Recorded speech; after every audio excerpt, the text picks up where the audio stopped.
Jeffrey's lies, they twist and twine.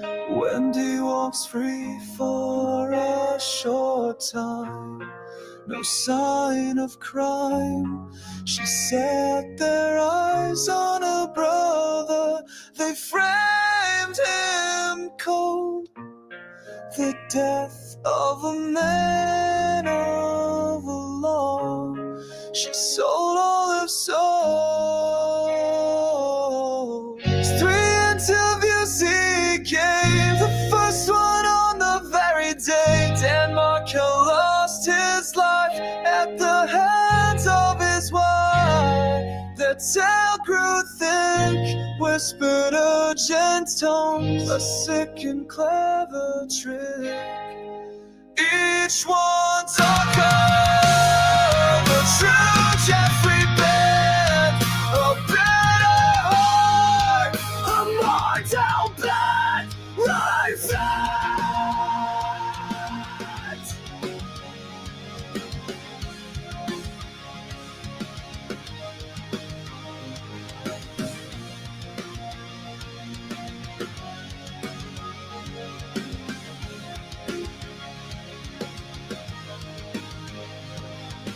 Oh, Dr. Dicey, your mask will shatter, your life will be in tatters.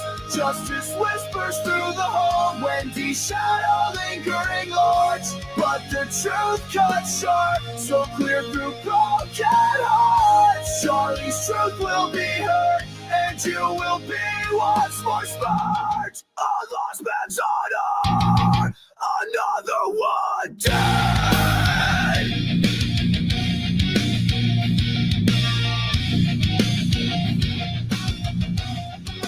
Now you are the betrayed. Jeffrey's games and Wendy fade. The price they pay, painful and thick with shame. Bitter schemes and a crooked path left him drowning in his wrath.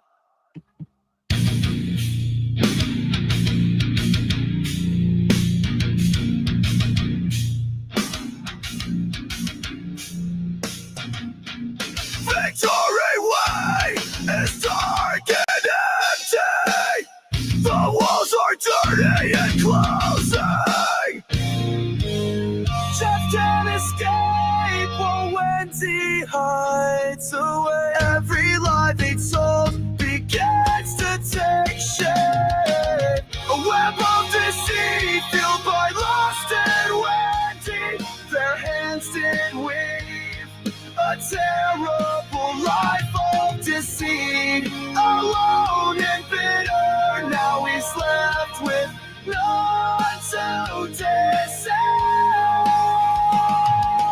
Oh, Dr. Dicey, your mask will fall. Charlie's justice screams a violent, angry call. Wendy's shadow lingers large, but the truth cuts short like Charlie's blade. The truth so clear, it was you all along. Oh my goodness. All right. Well, that was a whole lot of something, wasn't it? Uh-oh, are we still singing? Why are we still singing? We should be finished. Let's see. All right. Well, I hope you guys are doing well. I have actually not been online at all, which means, well, I've lost 98% of my engagement, views, everything. It's been horrible. But here I am. So sometimes real life gets in the way of YouTubia. And that is what happened with me. So I'm back. And welcome to everybody, or you guys that are going to watch after. I know today has been quite a long day watching the Karen Reed retrial. My goodness, Shannon Burgess was a train wreck, and good riddance to that fellow. You know, you would wish that you could be on the jury for nothing more than a conversation when the time comes and they're actually deliberating to have the conversation. What effect did Shannon Burgess and his deception, his ignorance, what appears to be a bona fide court whore, what effect does that have on the jury in terms of how they see how this prosecution put their case together? And then if that isn't bad enough, you have Beverly Cannoni, the judge, whose behavior during Shannon Burgess's testimony was nothing less than shocking. This is one of those things that scares me to death. It scares me to death how our system is so vulnerable to corruption, and it's terrifying. Now, I can't say, I would never say Charlie Adelson's conviction was the result of corruption. I would never go that far. Never, never, never, never. But I definitely feel that the influence of 8 years. Hi, Skitty Nona. So great to see you. The effect of 8 years of trial by Utubia by Tallahassean attorneys had a terrific, and I mean terrific, impact on jury, not just choosing the jury, but the quality of the free process. That during jury selection with Judge Everett on the bench, in the case of Charlie Adelson specifically, during that process, there was literally, this is fact, statistics. There was literally one single potential juror who had the opinion that Adelson may or may not be guilty. One. And you ask, okay, well, was that out of like 5, a number of 5 people in the potential jury pool? Or was that 10 people? Was that 500 people? These were 130 potential jurors individually interviewed by Judge Everett to assess 2 things: their personal knowledge about this case, what they had witnessed or seen online, in the news, perhaps from neighbors. And number 2, did they hold an opinion of Charlie Adelson and his potential guilt? Of the 130 potential jurors individually questioned by Judge Everett, 96 admitted to having heard about this case. 96 out of 130. And 54 of the potential jurors had already formed their opinion about it and answered Judge Everett that yes, they actually did in fact have an opinion. 53 of those 54 who said they had formed an opinion, 53 out of 96 jurors who admitted during the case, 1/3 of the original 130 potential jurors said they had heard the case, they had formed a strong opinion, and they believed Charlie Adelson was guilty. And this was before they heard the first day of evidence. One potential juror answered that they had no idea if Charlie was guilty or not guilty and had no opinion about him being wrongfully charged. When they approached Judge Everett to move the trial because of the pre-trial exposure for 8 years. Judge Everett said, nope, that's okay. We'll be fine. We'll be okay to find a juror in Tallahassee. I mean, this may be the thing that gets a new trial for Charlie Adelson. So,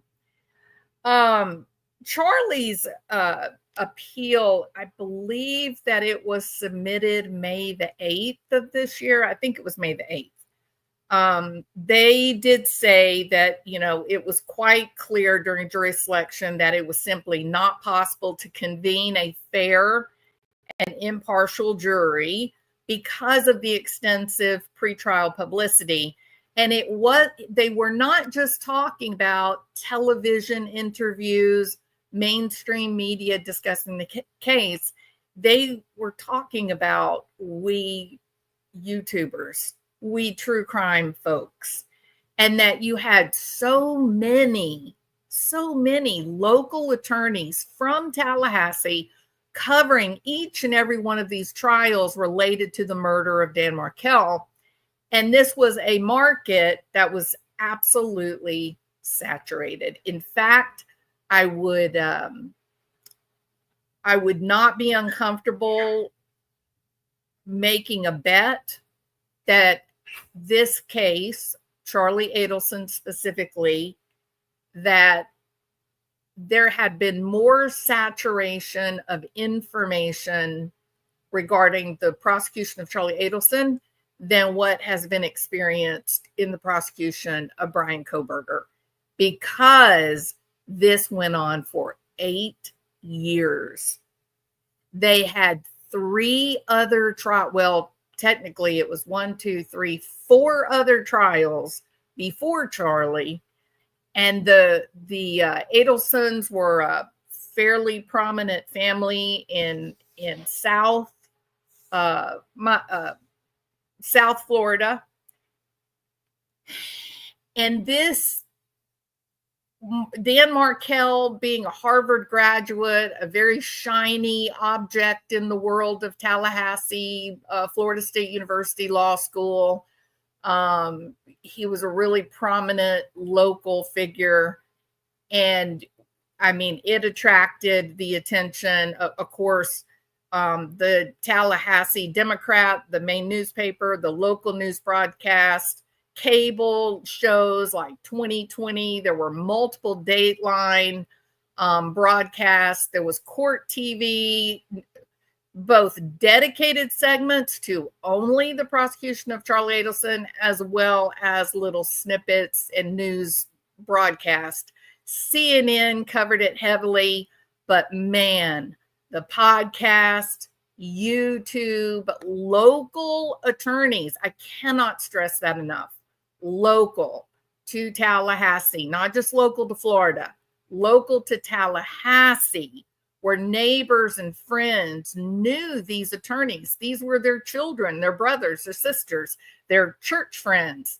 They were watching prosecution by podcast for 8 years. In fact, many of the potential jurors that Judge Everett interviewed said they had in fact watched the trials of Katie Magbanoa, both her first trial and her second trial. They had watched both Siegfried and Luis Rivera. They knew this case before Charlie ever came up with his head on the chopping block. So it was shocking for people outside of the Tallahassee bubble. It was shocking that this was not a case that was granted a change of venue. It should have been moved to a different part of the state.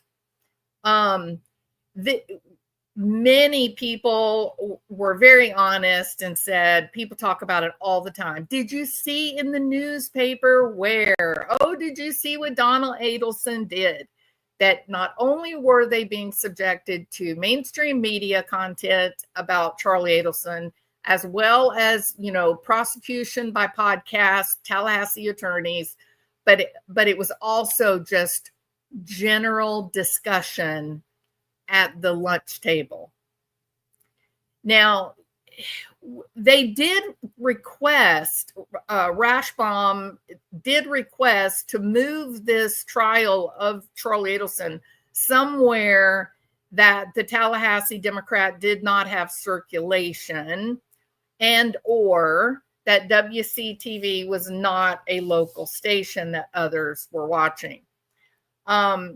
Adelson, his appellate attorneys claim that Judge Everett abused his discretion when he denied the motion to strike the prospective jury pool after several jurors reported other jurors were having conversations about the case, even after the judge had instructed them that day not to talk.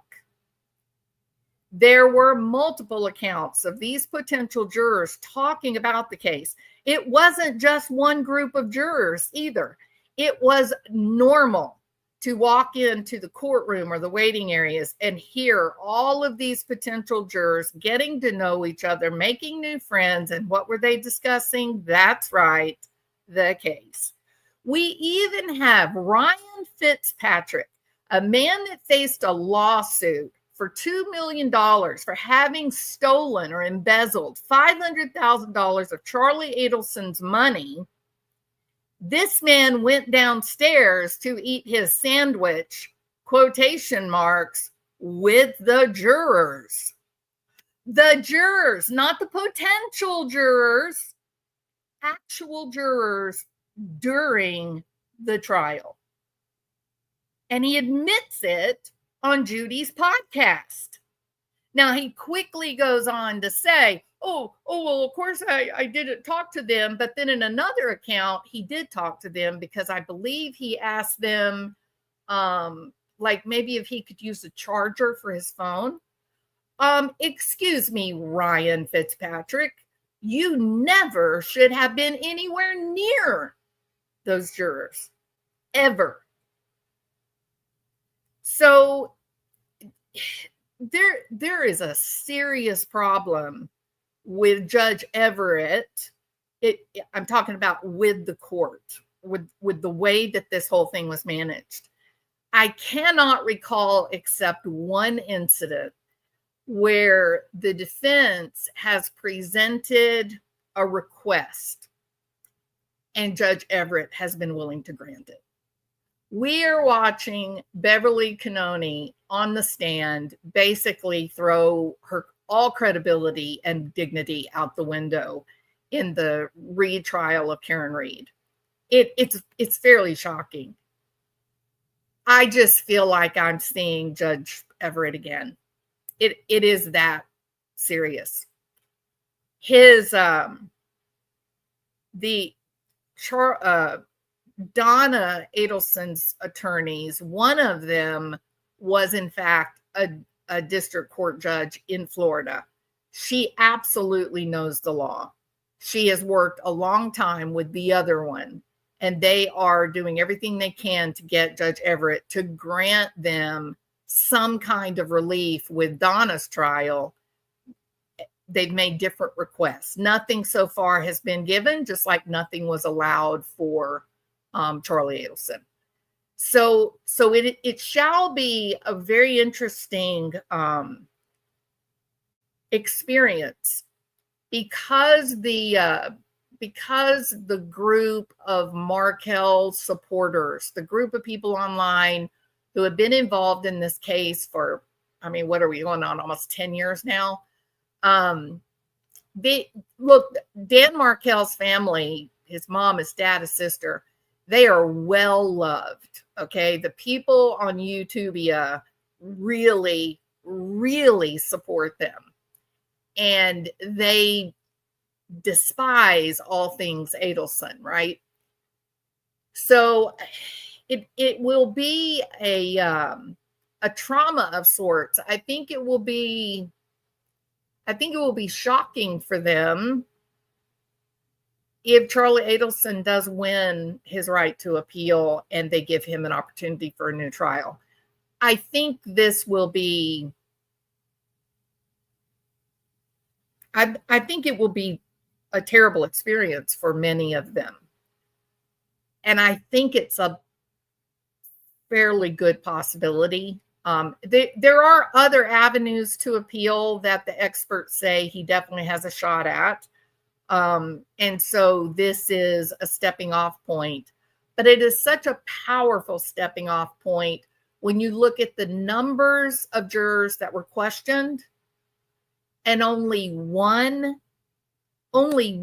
can say, I don't know if he's innocent or guilty. I have to hear the evidence. Only one, and you would not grant a change of venue. It is disturbing and worrisome, and it is a fair possibility that he will win that appeal and get a new trial. There were multiple accounts of these potential jurors talking about the case. This was during jury selection. Some of these jurors who had been discussing the case were the same jurors who had the preconceived belief that Charlie Adelson was guilty. Some of these comments that were reported were basically people going, of course he's guilty. So the appellate brief says that Judge Everett mistakenly precluded the defense from entering text messages into evidence that would have shown that he and his alleged co-conspirators were communicating normally during an earlier attempt on Markel's life. It has definite shades of Aunt Bev, right? It's like they were fighting within the parameters of Florida law and in the United States Constitution, and they were working to teach the jurors why Charlie would not be guilty. But then they also had this big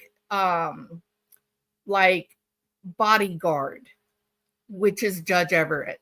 And he was acting in defense of Georgia Cappleman, that nothing would interfere with her plan for how to get Charlie into prison, right? His actions, the decisions that he was making did not seem to be reliant upon Florida law. They had more of the flavor of a loving father who was trying to take care of one of his kids, protecting Georgia Cappleman's case. The appellate brief says that prosecutors were allowed to show the jury the phone calls occurred between alleged co-conspirators and to argue that communications on very specific dates indicated they were discussing the murder. But when Dan Roshbaum attempted to show from the same groupings of text messages that those were not the totality of communications, and that when you look at the totality of communications, there was no pattern of communication, Judge Everett said, nope, that is not coming in. Whatever sweet Georgia wants to put in, we're going to allow, but we will not allow Charlie Adelson to defend himself against those text messages. So Dan Roshbaum asked to show these texts to the jurors, and just to establish reasonable doubt, and Judge Everett permitted Roshbaum to ask Adelson about the text during his discussion on the stand.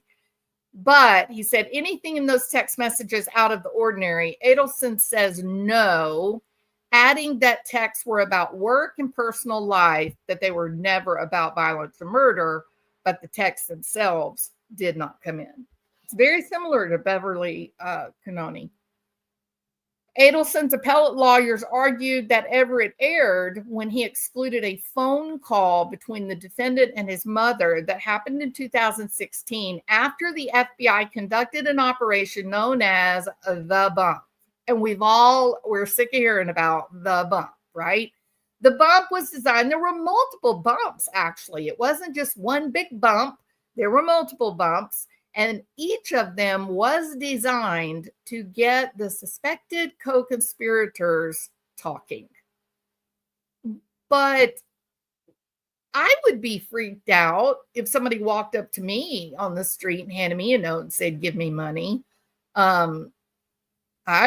First phone call I would pick up, probably my husband or my family. So it's a little hard to say that is indicative of murder and somebody should lose the rest of their freedom, their life's freedom.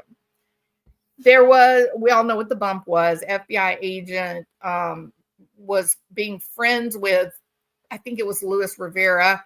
He approached Donna Adelson outside of their condo right across the street from the grandchildren's school.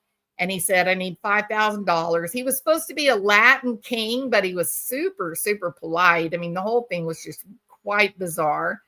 And when Charlie Adelson talked to Donna on the telephone, he said to Donna, I think it's the police. I don't think you have anything to worry about. And Donna actually says to this guy in another phone conversation, she says, I think you should go to the police.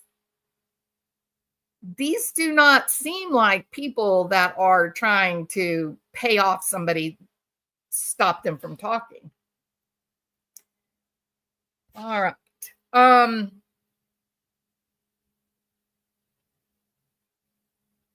The state of Florida, like I said, I believe his appeal was filed May the 8th, just 14 so days ago. The state has 30 days to file their answer. And it is also interesting who it is that is now one of Charlie Adelson's attorneys. Her name is Trisha Meggs Pate. Her father was the district attorney for the attorney general for the state of Florida for many years, and her father actually declined the prosecution of the Adelson family, or at least declined the prosecution of Charlie Adelson. I'm not sure if he declined the prosecution of Donna and Wendy. All right, now then, if you go back, let me check in with my people. How are you guys doing? Hey, June, good to see you. Maritza, welcome. Tea, please. Get in on. Good to see you guys. All right. Let me see if I missed anybody else. Kathy R, welcome. Team Doocy Doo, 222, welcome. So good to see you guys. All right. So look, I know this is a lot of information in a quick amount of time, but I feel like I need to lay out facts for why I struggle to accept this prosecution, right? This guilty verdict. You have this incredible problem with potential jurors not only talking about the case openly, where everybody in the courtroom and in the back channels can all hear. Everybody knew, even Judge Everett knew. He denies a change of venue, and you've got many Tallahassee attorneys building up YouTube channels for 8 years. That's longer than I have been on YouTube talking, by double. For 8 years, they have been prosecuting the Adelson family in the court of public opinion. And they're refusing to, even after you question, as the judge, you question 130 potential jurors, and of 130, you get one who says, yeah, I don't know if he's guilty or not. I don't know anything about it, hadn't heard the evidence. I don't know. Of the others, 53 out of 54 say not only have they heard of the case, watched previous trials, watch podcasts, read the local Tallahassee Democrat, not only have they accessed multiple sources of information about the Adelsons and Charlie Adelson specifically, but their mind is made up and he's guilty. And Judge Everett sits up there and says, oh, this will be fine. We'll be just fine. Allows evidence for Georgia Cappleman to put in the trial, and then denies Charlie Adelson putting in the exact same evidence, but in a way that it would actually show a regular, normal pattern of communication in the family. This case, the guilty verdict, the prosecution of Charlie Adelson, the way this investigation was handled with Charlie Adelson, and what has happened to Karen Reed and the behavior of Beverly Canoni, these two cases scare me to death as an American citizen. We were all raised with the notion that if you follow the law, if you do the right thing, if you work hard, if you're kind and nice to other people, then things will work out. Has this worked out for Charlie Adelson? The man made multiple trips around the world to places that had that would have offered him safety from prosecution. His friends were telling him, according to Ryan Fitzpatrick, his friends were saying, dude, get on an airplane and go. You need to get to Vietnam fast because they're coming for you. You're not escaping this. And Charlie's answer was always, I'm not guilty. I didn't do this. I didn't even know the man was dead until the next day. He had the ability. Charlie Adelson had millions of dollars. He had passive revenue streams from businesses. He had lots of money that, even though it might have given him a middle class comfortable lifestyle in the United States, to collect your $5 million, $10 million and go live in Vietnam, he could have been living like a king. So it's very curious, the decisions that Charlie was making. And at the time that he was finally arrested and such, when Katie Magbanua was found guilty, he wasn't so happy. He had built up a career. He was making an incredible amount of money because he was working an incredible number of hours, going to different dental clinics and doing implants and such. He had established additional businesses that were also revenue stream. But by the time Katie Magbanua, Siegfried Lewis, they were all on trial. His name was being tossed about by the Tallahassee Democrat, as well as by Georgia Cappleman. Georgia Cappleman is on a local television. She is being interviewed, and she says to the interviewer, you think I don't want Charlie Adelson? I would go arrest Charlie Adelson today if I had the evidence, but I can't. I don't. And then it was about 2 weeks later that one of her detectives developed superhuman strength hearing, and he could hear words that normal people like me and you couldn't hear. And she got to go arrest Charlie. So these local clinics that were employing him when these 3 trials started, they were just like, I'm sorry, we can't have you in our office. Our patients don't want to see you. We're getting people saying they don't want to come in and work with us anymore. And he was losing an incredible amount of business. But even in that situation, even in the situation where his lucrative career was faltering, His reputation was in the dirt. He had many, many, many, many people telling tremendous stories about him that were actually not true, had no basis in reality at all. He still kept believing that everything was going to be okay and he wanted to stay here. Instead of grabbing his money and heading off to Vietnam, where he could at least spend the rest of his day in freedom, he wanted more than that. He really wanted to be found innocent. He wanted his life back that he had built. So this next thing I'm going to say is something that nobody else agrees with me. No one wants to accept this very specific, pure fact. The fact is, Charlie Adelson did not care where his sister lived. He never went up to Tallahassee to visit nor even when she was married to Danny Markell. He didn't like Danny Markell. The family was very angry because Danny was very unkind to Wendy.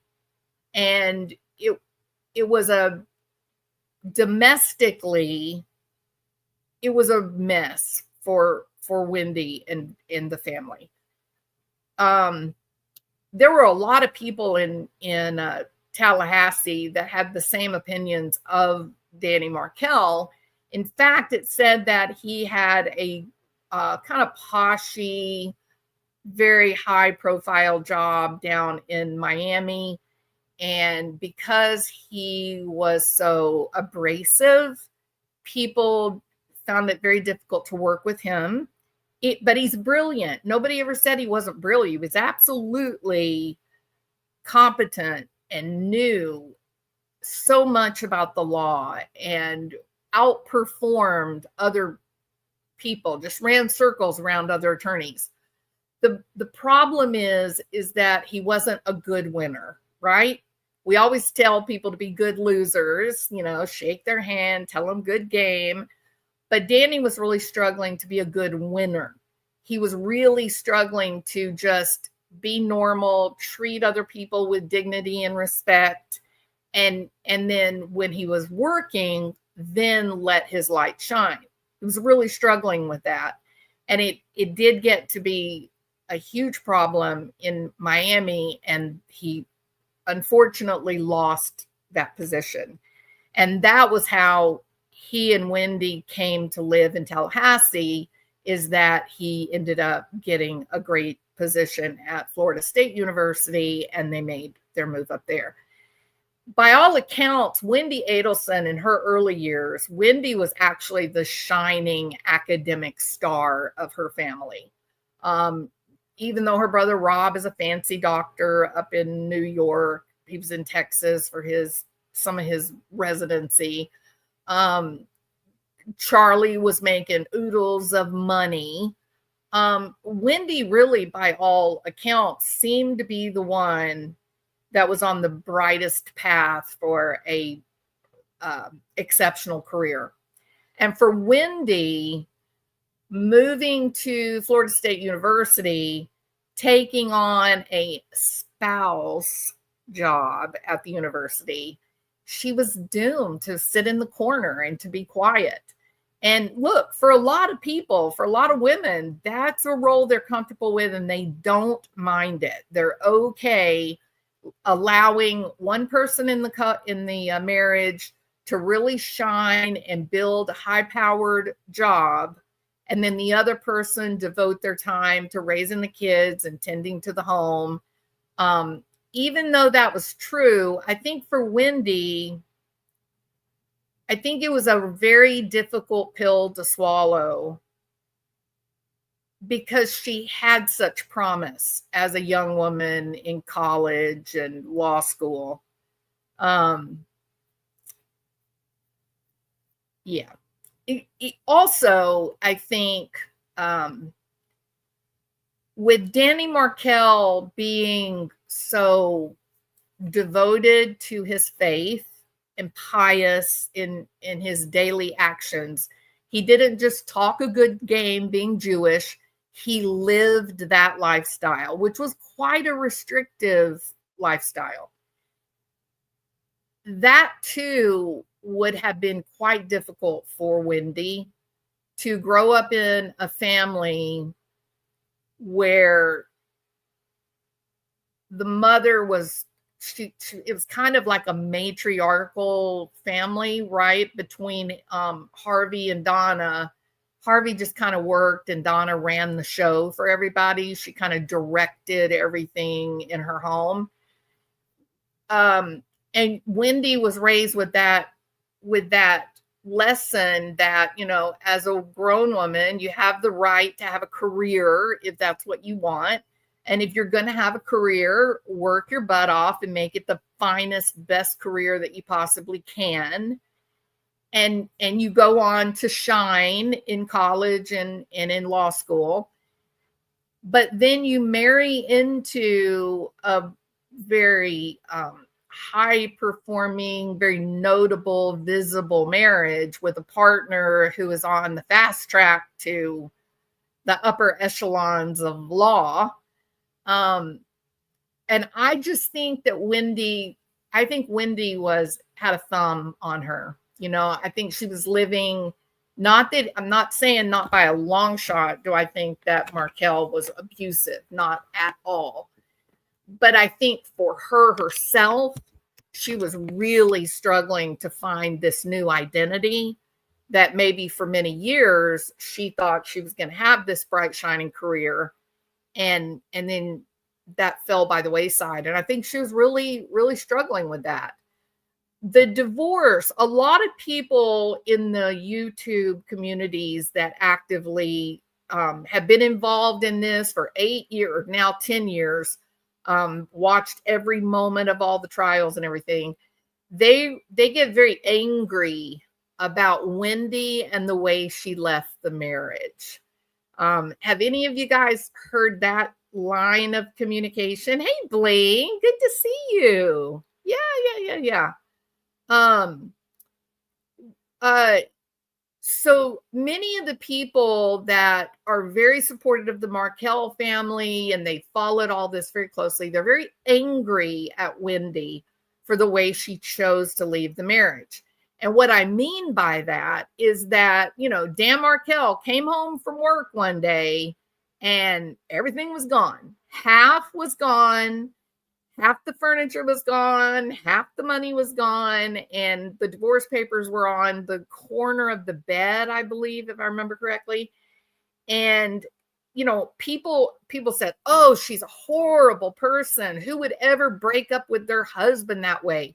Why would you leave like that? Why wouldn't you sit down and have a mature conversation? Well, in fact, in the cases of domestic violence, those people, the advocates that work to end domestic violence or to help people that are stuck in a lot of interpersonal violence in a marriage, those counselors and therapists and advocates, this is exactly what they tell people to do when they are leaving an abusive marriage. They coach them to say, don't you dare give the abuser any kind of awareness that you will be leaving, because the abuser may snap and you may not get that divorce while you're alive. So for your safety and for the safety of the children, what you want to do is make a quiet getaway, no drama, absolutely nothing. After you serve the papers, just go into hiding for like 2 weeks until all the emotion burns itself out. Then try to start coming to some agreements about visitation and such. Now, I'm saying all of this. I'm not making a passive accusation that Danny Markel was abusive. Not at all. I don't know if he was abusive. I'm saying what Wendy did was very common. And I'm not sure it's an indication that she's a horrible, evil person. I don't know why she did it that way, but I know that that is a common instruction from people that work in that field. All right. Okay. I'm going to have a little drink of water. I'm parched. Okay. So let me see if there was anything else in my notes.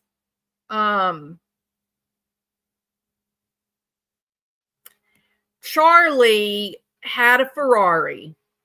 He had many different types of investments.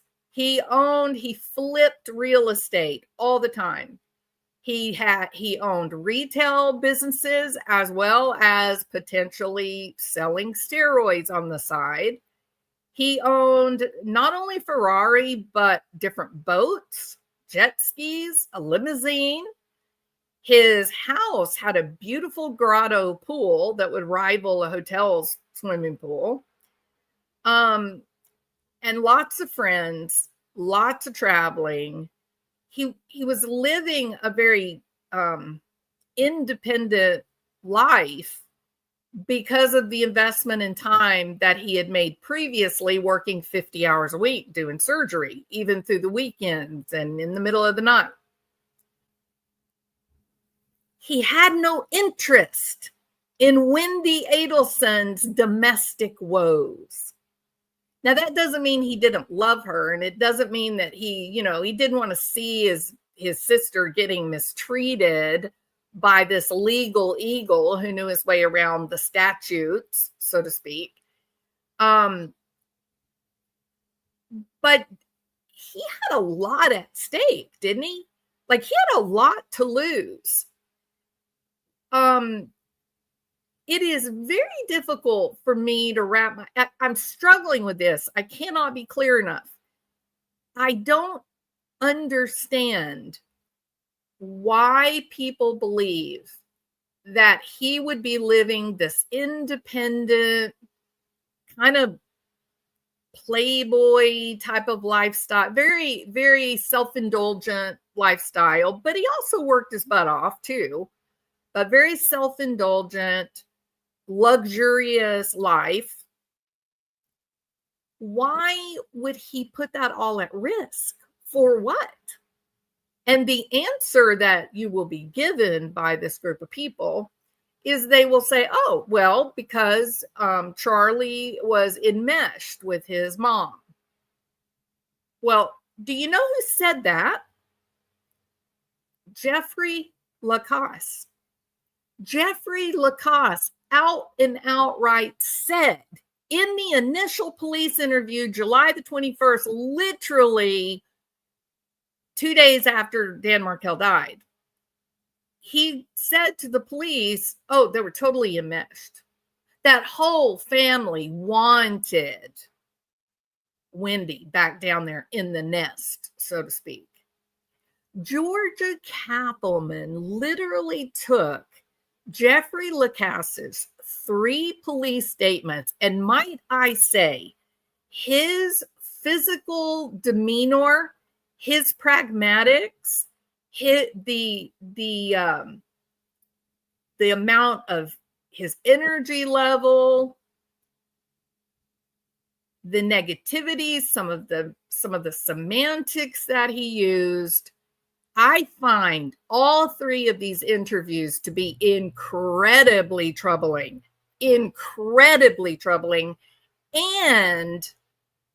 I find the police officer, you will hear him, the minute Jeffrey Lacasse walked in and started telling them, I'm a professor at FSU, let me diagnose everyone, let me tell you why Charlie did this and how he did this and who he got to do this for $15,000. Shut up, Jeffrey. Shut up.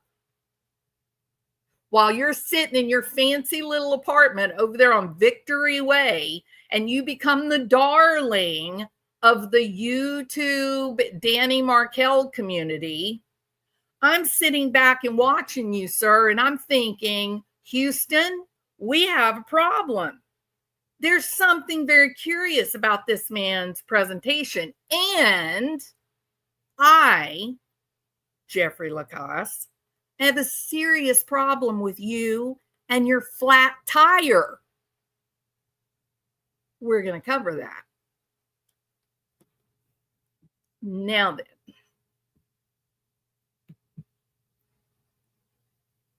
Oh, one more thing before I start the tape of Jeffrey Lacasse. You will hear Jeffrey Lacasse say that Wendy told him in this hush-hush, whispered, dark, middle of the night conversation with hearts pounding loudly, Jeffrey, can I share something secret with you? And Jeffrey says, of course, babe, you're smoking hot. You can tell me whatever you want to tell me. And Wendy responds by saying, Jeffrey, my brother looked into dealing with the Danny Markel problem. He looked into a hitman. And it's only going to cost $15,000. But Jeffrey changed his mind, said he better say $50,000. I still don't think you went high enough, Jeff. The problem with Jeffrey's story about the hitman is that Charlie Adelson had not even met Katie Magbanoa at the time that Jeffrey Lacasse clearly says, oh, yes, I know exactly when it was that Wendy told me. It was when her request to move down south was denied by the judge.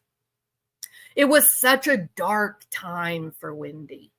And she wanted to know how to take care of the Danny Markel problem. So they were going to hire a hitman. He looked into a hitman at the bargain basement price of $15,000. It's going to be a happy, great day in sunny Florida. The problem is, Jeffrey Lacasse, is you are not as smart as you think you are. This person that you said that Charlie Adelson was looking into purchasing a hitman, he didn't even know her then, Jeffrey. So, Jeffrey, I'm a little curious. Where did all this passion come from, sir? What in the world would make you, upon hearing that Danny Markel had been shot in the head a mere 5 days after Wendy, the goddess of Jeffrey's heart, said, I'm done with you. Leave me alone. Go away. I'm finished. And so you did. According to your own words, instead of leaving on Friday morning, you left on Thursday night. You went to a little, quotation marks, flea bag hotel just outside of Atlanta. I think you said just south of Atlanta, where you proceeded to toss and turn until 2 o'clock in the morning, when you finally went to sleep on that flea-ridden bed. Ick. And then you left at 9 in the morning, right? You left at 9 in the morning. You proceeded to get a flat tire that took several hours longer than what your trip to Tennessee should have taken. And you had an excuse for it, just like Jodi Arias getting lost in the desert, unable to find her telephone. You see, that's just what I did not want to know, Jeffrey. I wanted to hear that exactly the time that you left point A and went to point B and went to point C, that it all measured out within 30 minutes of each other, then I myself would have felt satisfied that your story was on the up and up. And that is not what we got, is it? No, we got this quite amazing very serendipitous flat tire, Jeffrey. And not only did you get this amazingly well-placed, convenient flat tire that extends your trip by literal hours, it just so happened that at Miller Tires, they were good old boys, right, Jeffrey Lacasse? They were good old boys, and they said, oh, cash works fine for us. And you paid in cash. You're later heard in the police interview saying, wow, I just couldn't believe that they don't have timestamps on credit card receipts. That's so strange. But you know what, Jeffrey? If you go to the store and you are subtle enough to make a friend at the store who can get you those receipts, they in fact do have timestamps on them, just like in the case of Jodi Arias. And Juan Martinez was able to prove that she actually bought more gasoline than what she showed us on her credit card receipts. And it happened to be just enough for her to get lost, wander around in the Arizona desert before finally arriving to her friend's house where she gave him happy endings. So your trip, Jeffrey, is very inconvenient. But that flat tire will tell a story, Jeffrey Lacasse. All right, Moonchild Pink, welcome. Good to see you. I'm not familiar with this case, but it sounds interesting. Nancy Drew, we are going to go back into the entire case. All right, we're going to go from start to finish. And this was an important day for me to be able to lay out why I'm having trouble accepting a guilty verdict that was brought within 2.5 hours. And when you take away the amount of time to get through the difficult jury instructions and complete the documents properly, some of these legal experts said it's entirely possible that they did not deliberate any longer than about 30 or 35 minutes. And I say, well, if you don't have any evidence to go through, why do you need a lot of time, right? This is the same jury that was chosen from a jury pool where only one person said, I don't know if he's innocent or guilty. I have to be able to see the evidence.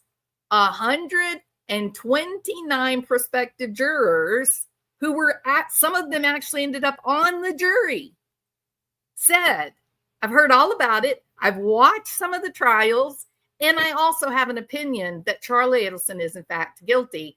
And this judge refused a change of venue. That's why I feel uncomfortable, y'all.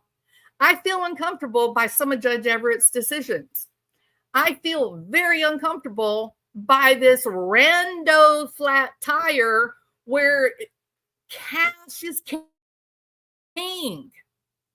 A trip to North Tennessee that is actually longer than what it ever should have taken.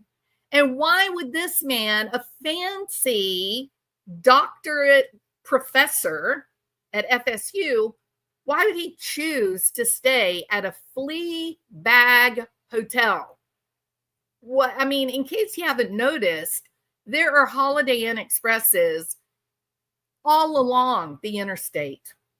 Why do we need to stay at a flea-bitten hotel, Jeffrey? Why is that? No records?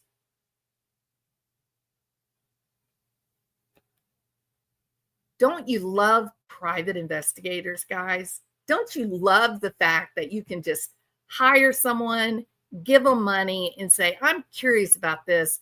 Could you go get me that information? And then somehow they magically do. Now then, we have, okay, let me share this. Hold on. I want to thank Mentor Lawyer. There are other people as well that have,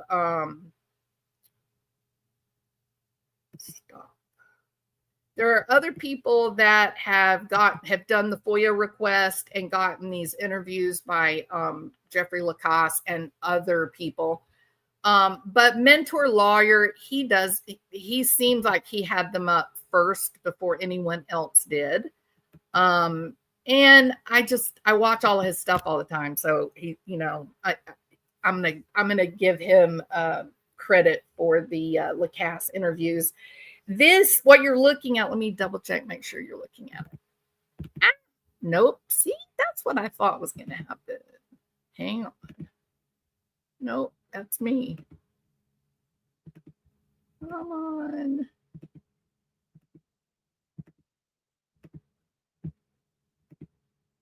Okay, I got to do something different. Let me go over to media assets.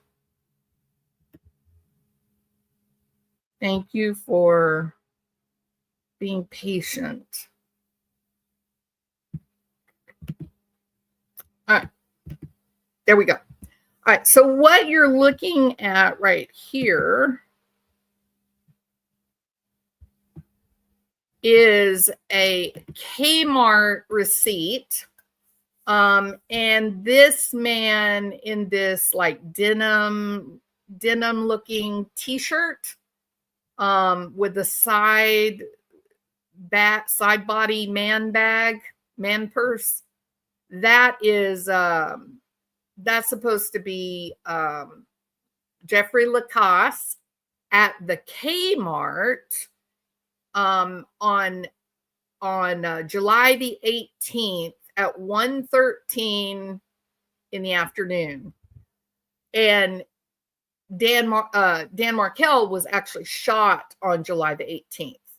So this is showing,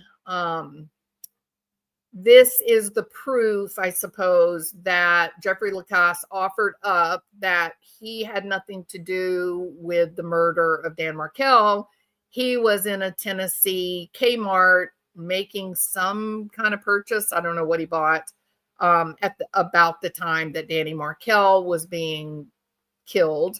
But the law enforcement accept this, and they say, yeah, sure, he didn't do it. He's up in Tennessee at Kmart, la yada.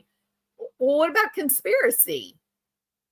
Like, from his own lips, he says, Wendy, for 10 months, Wendy did not spend any time with anyone but him. That of all these nights, in 10 months' time, that he was at her house sleeping in her bed almost every night. According to the dashing Jeffrey Lacasse, he was, in fact, Wendy's most trusted confidant during that 10 months of living hell. So exactly why, Georgia Kappelman, can Donna and Charlie and Katie Magbanoa and Siegfried and Roy, no, just kidding, Lewis, why can they all do a conspiracy when Charlie doesn't even know Siegfried and Roy? Why can they all be in a conspiracy together, but you don't want Wendy and Jeffrey Lacasse in a conspiracy? Like, what if this conspiracy, Georgia Kappelman, was actually Wendy, Jeffrey Lacasse, and Katie Magbanoa? What if that was the conspirators? Right? It's some very strange stuff here, Georgia Kappelman. So I can appreciate this photo. I am very grateful to law enforcement in Tallahassee for making this public, providing this. And again, I just wish that there had not been a flat tire, because I feel like the flat tire is the same as Jodi Arias getting lost in the Arizona desert. On Thursday, July 17th, 2014. All right. Now, if you notice, July the 18th is the day that Danny Markel was shot. It is the day that you see Jeffrey Lacasse on the Kmart security camera checking out, purchasing something in southern Tennessee. it appears he's wearing the same t-shirt during this interview on the 21st as he was wearing on the 18th at Kmart. He paid cash for a tire change in the middle of nowhere, which he claims is the reason that he was three hours late from arriving at his friend's place on time.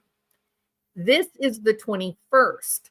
This is something that this interview started at 2:30 in the morning. And you do the whole Scooby-Doo. Huh? What? Scooby Snacks? He literally drove in from his friends and went straight to the police station at 2:30 in the morning, rather than driving home, sleeping, and going at 8 in the morning.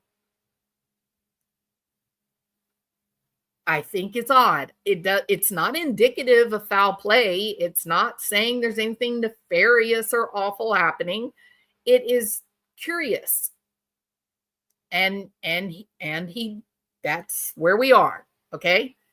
So July the 21st is the first interview that Jeffrey Lacoste gives to the investigators.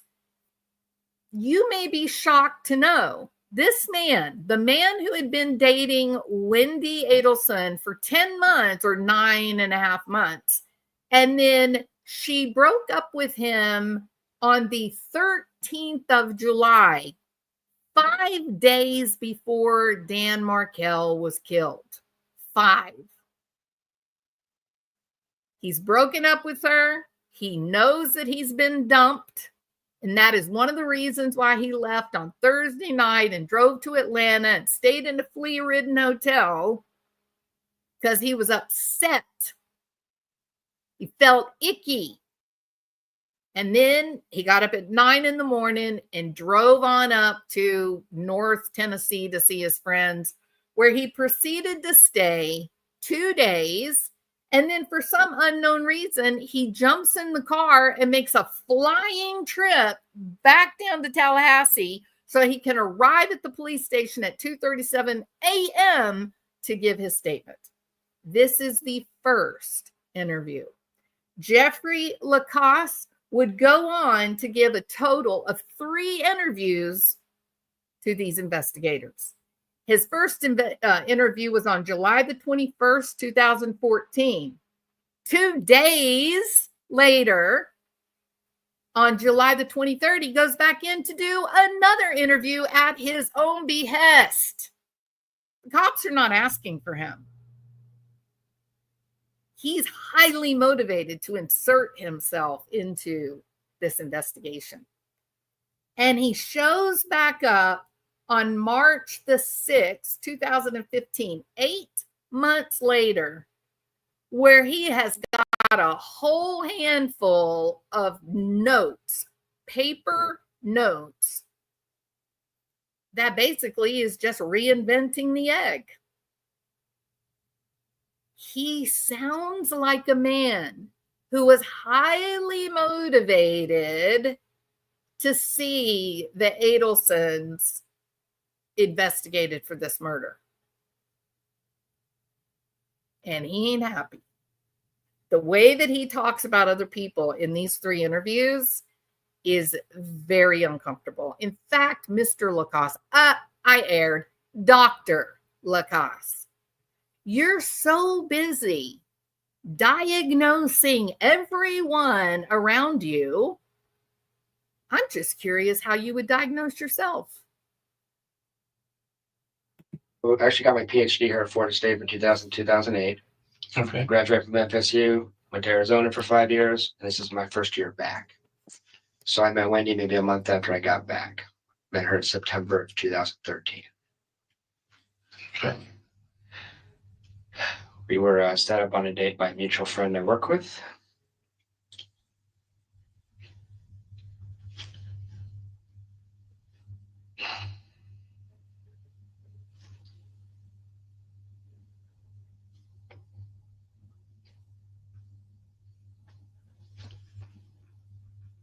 And who was that? Stephen Tripodi.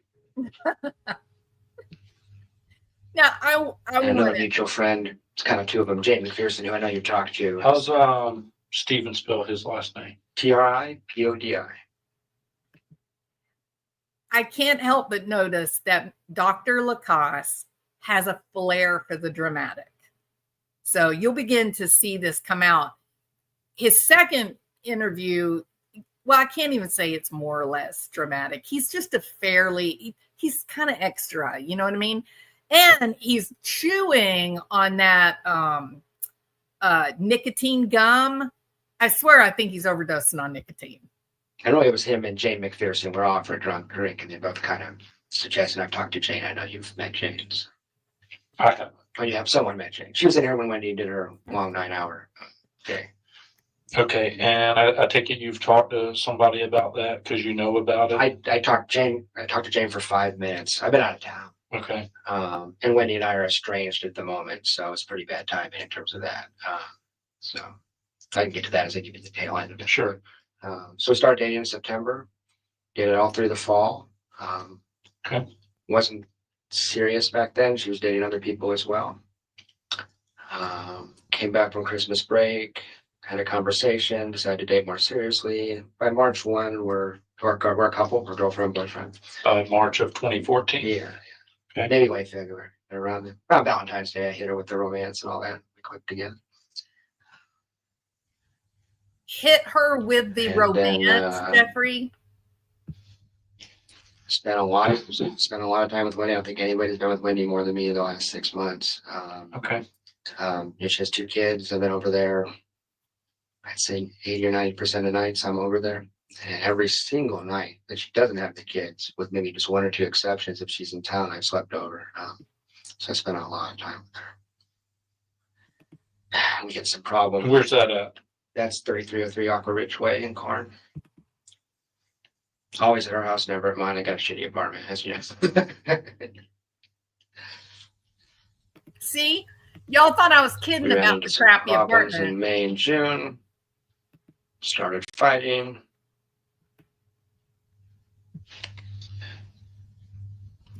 And I'm not here to get into your personal life. Yeah, go but ahead. Go ahead. Go ahead, But- it'll be all right. Given the severity of this incident, Yes. I mean, I am going to pry a little bit. I hope you Try don't as get much offended by that. I'm not offended. Ultimately, I mean, what our goal is to find out who did this I and know. bring them to justice. I get it. I You get know, it. so So anything you need to ask. That helps me because I don't want to volunteer my BS if it's not useful to you. So tell me what's useful to you if anything you want to. yeah, and with that, I'll just tell me everything, and I'll write down what's useful and discard the rest. Okay. Oh, Um, he So what gets kind of first problems were you getting on getting into that. in May and June? Was it? yeah.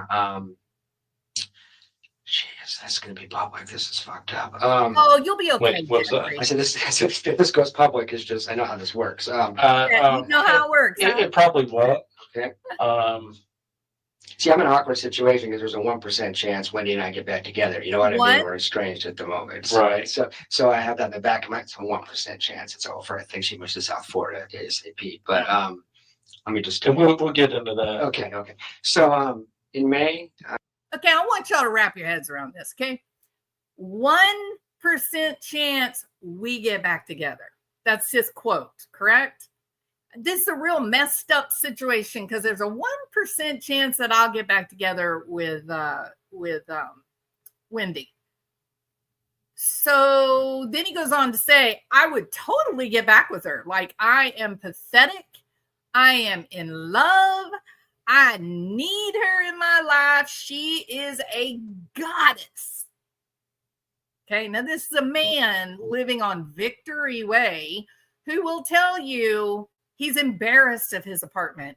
He is a doctor of sociology. He has a PhD in his field, and he's paying $500 a month rent. And he says to the investigators, look, I live in a crappy little apartment.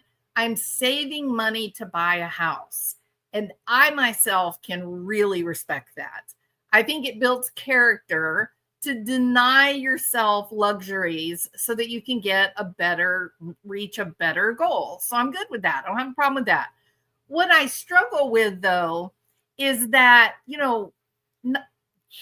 he and Wendy breaking up, is he really simply losing a girlfriend?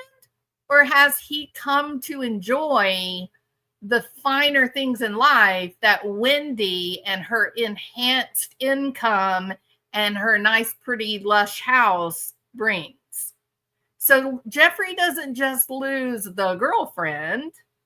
He's losing like this nice posh home and, comfortable mattress and bedroom and better food and a better. He even goes on to talk about exactly the same way Christopher Proudfoot speaks. He goes on to talk about how he was the dad to the 2 boys. This thing got weird, you guys.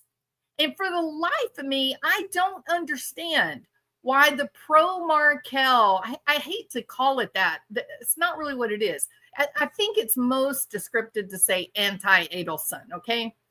The anti-Adelson crowd, they just think this whole thing with Jeffrey Lacoste just sounds perfectly normal and fine. And I would challenge them to step back and say, actually, the truth is, if this guy, everything being equal, everything being exactly the same, except he was good friends with Charlie Adelson, those very same people that believe that Jeffrey Lacoste is a god, they would despise this man. And then they would be able to call out reality that there are some very inconvenient truths surrounding Jeffrey Lacoste that may absolutely mean nothing. Okay? They may mean nothing. I'm the first one to admit that. But I'm uncomfortable enough with this whole process with Judge Everett, the questionable decisions that he's made and such. This just seems like another one of those things. In fact, have you ever seen one guy help a person more than Jeffrey Adelson's should call him Jeffrey Adelson, Jeffrey Lacoste's 3 police statements in terms of keeping Wendy Adelson out of jail? He directly gets Charlie arrested. Directly. Georgia Kappelman uses Jeffrey Lacoste's statements for her blueprint, her roadmap for the prosecution of Charlie Adelson. This is incredible. This is not what you guys want to see in a court of law in the United States. This is the kind of thing that results in innocent people spending 30 years in prison. And then some judge somewhere goes, this is all done, handled wrong. We need to let this guy out. Oh, yeah. And we'll give him $2 million for his time that we stole. This is terrifying to me. Absolutely terrifying. She disclosed to me that I did a stupid thing. I said, "Who was that guy you were dating when we first started dating?" She said, "Daniel Sack." I don't know if his name has come across here. Okay. Daniel You Sack. asked her about Yeah. I was just, just doing idle talk, come back from a beach vacation and reminiscing about when we first fell in love and all this kind of stuff. And what was this guy's name? Daniel Sack. Daniel Sack. He was a You know how he spells his last name? yeah, S-A-C-K, just Sack. Yeah, it sounds. Yeah. And guess He's a what professor Daniel former Sack boyfriend of hers. has? Guess what Daniel Sack has that Jeffrey Lacoste does not? He has money. A lot of it. Jeffrey has a crappy little apartment. Mr. Sack has big luxurious mansions. I want you to listen to these statements by Jeffrey Lacoste with the question, is this man jealous and jaded? That's Not boyfriend. Well, no, maybe that's what the argument was. That's what we started having arguments. Okay, I'll let you tell the story. Hey, Pretty Bird. Um, Amber Dawn. So she told me that they stopped seeing each other in the fall, and that she continued to see him platonically. Mm-hmm. But I did not believe Wendy. have a pretty decent bullshit detectors to sound right, you know. Okay. So, So was it just based on your intuition alone, or did you have some no, kind of verification? she would always say, she said, yeah, I go for walks with him. I said, where do you go for walks? She's like, in his neighborhood. Wait a second, you're going to some guy's house? Seriously?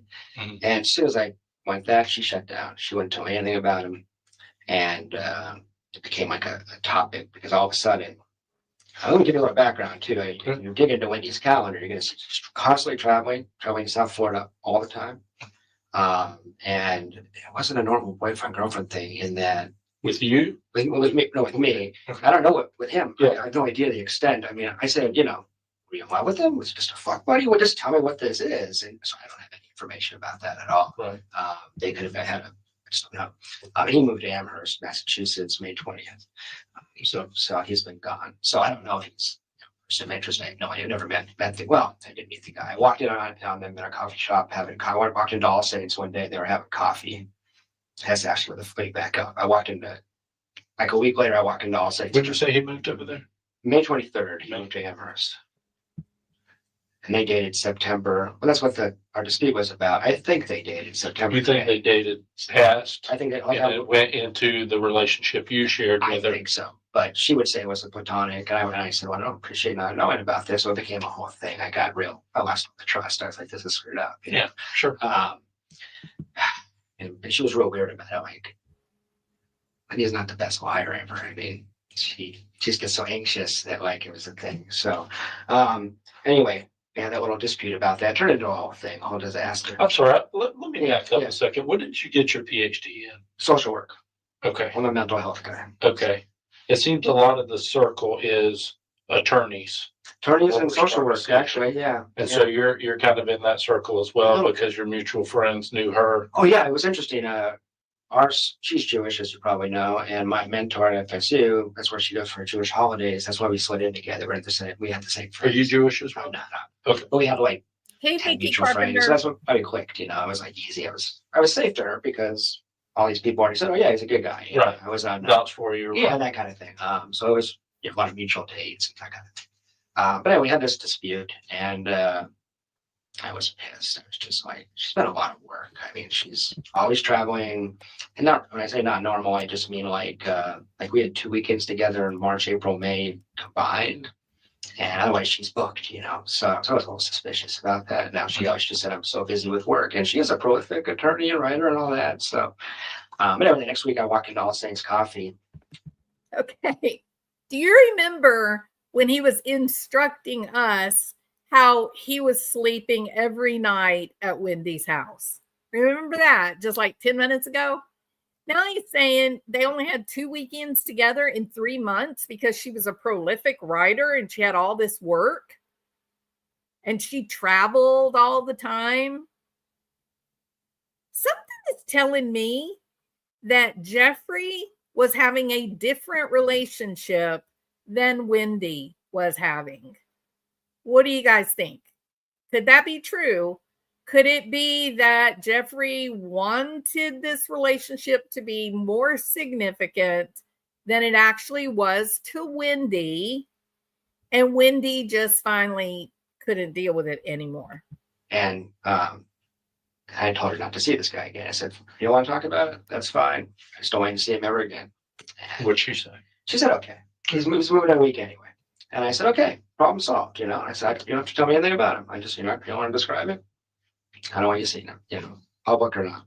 I'm not usually like that, but she pushed my buttons on this thing. So I walk in All Saints to get a cup of coffee and she's sitting there with him. Public with, Tallahassee is a small town. So, and I started to. But she had been pretty clear with you that you guys were not exclusive at the time, right? I don't know why I wonder why I got this. Here we go. To walk up to the table. And I was annoyed, but I just prepared to shake the guy's hand and be the better man and say, how you doing? He's leaving tomorrow. What's the big deal? If I didn't like what I saw. She's giggling too much. She's twirling her hair. He's leaving clothes. So I was like, oh, I see what this is. That's what it looked. That was my instinct anyway. That became a debacle. So we started. That's when we started fighting. So did you confront him then? I didn't. I started walking towards him and temper started flaring. I thought I do not need to end up getting arrested for assault on all saints coffee. So I just went into the bathroom. Yeah, especially with a She- guy that's she got went in the enough money bathroom, to saw me in the pay a bathroom, real worst attorney. nightmare. She saw you there, so. No, I let her see me, but I never confronted them. I just got out of their way because I didn't want to cause a whole scene. Okay. And that's when we started fighting, because I'd lost all trust at that point because he had not cooked the coffee. And when we got back that night, we're fighting. It became really clear she was incredibly nervous about it. Like, so I don't know. I actually don't know. I don't have any room. Well, there were times throughout the spring semester that I'm 99% confident that she was seeing both of us. There were all kinds of signs, stuff, getting home at 9:30 at night, things like that. But I don't know for sure. Okay. But I was pretty confident. And she actually we had a fight. I'll tell you about in a second. But she conceded that in March she had seen him a few times. So anyway, so June we start. May we fight all of May because of that. Couldn't get over it. And then in June, he's moved, right? So she's sad for a couple weeks after he leaves, which I noticed. And then and she became the best girlfriend ever all of a sudden. It was really interesting. All of a sudden I had this new girlfriend. It's like she's all attentive and everything. Right. Instead of getting happy, I got pissed because I was like, oh, that's I'm all of a sudden getting all the energy all of a sudden. You're here, he's not. Yeah, I didn't even feel. Okay, I just got to ask, who's feeling comfortable with this? Hey, Ceresia, good to see you again. Yeah, PhD in social work, Nancy Drew. Yep. They had only dated a few months at this time, exactly. And then, so he's always angry and mad because she's dating other people, not just him. He admits that they spent 2 weekends together over 3 months because she was working or she was traveling. She's pretty much telling him that he's not exclusive to her. She's not even finished really with her divorce. Why would she go from being with one controlling man to being with another controlling man who was living in a shitty apartment? Excuse my language. Like, in what way does she improve her life? Oh, so many. Thank you, Nancy. Thank you so much, Nancy. So many discrepancies.